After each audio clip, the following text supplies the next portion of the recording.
नमस्कार, रसस्वादमध्ये आपलं स्वागत आहे। आज आपण बघणार आहोत हिरव्या मिरचीचं टोमॅटोचं सार। त्यासाठी लागणारे साहित्य बघूया। 3 मोठे टोमॅटो वाटण्यासाठी, 1 टोमॅटो फोडणीसाठी, छोटा अर्धा चमचा जिरं, छोटा अर्धा चमचा हळद, 6 लसणीच्या पाकळ्या फोडणीसाठी, चवीनुसार मीठ, 5-6 कोकम, अर्धा चमचा राई, अर्धा नारळ, 5 हिरव्या मिरच्या, अर्धा इंच आलं, 10-12 लसणीच्या पाकळ्या, 1 कांदा आणि कोथिंबीर। टोमॅटो, मिरची, आलं लसूण, खोबरं, जिरं,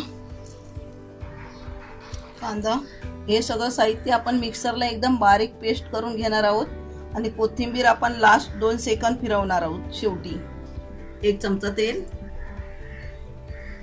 लसूण, राई,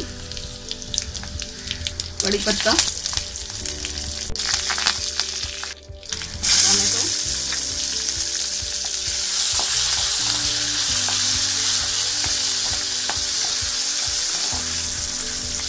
मीठ,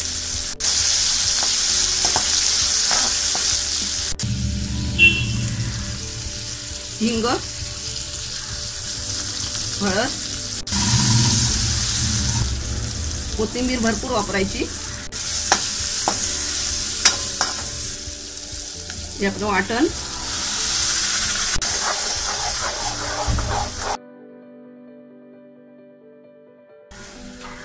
वाटणाचं पाणी,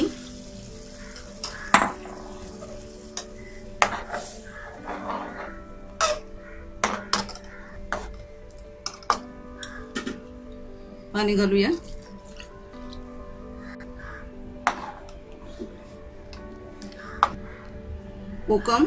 कोकम नसेल तर तुम्ही चिंच वापरू शकता।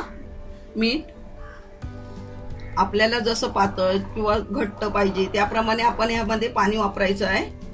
गॅस फुल केलेला आहे आणि चांगला ह्याला उकळी देऊया। टोमॅटोची कढीला चांगली उकळी आली आहे आणि 1 मिनिट आपण अशीच उकळी काढणार आहोत। 1-2 मिनिट आपण चांगली उकळी काढून घेतली आहे। आता आपण गॅस बंद करूया। हिरव्या मिरचीचं टोमॅटोचं सार आपलं बनवून तयार झालं आहे। एकदम चविष्ट झालं आहे। उन्हाळ्याच्या दिवशी हे टोमॅटोचं सार तब्येतीला खूप चांगलं असतं। तर अशा प्रकारे तुम्ही हे टोमॅटोचं सार करून बघा आणि मला कळवायला विसरू नका। हा व्हिडिओ आवडला असेल तर लाईक करा आणि रसस्वादला सबस्क्राइब करा। धन्यवाद।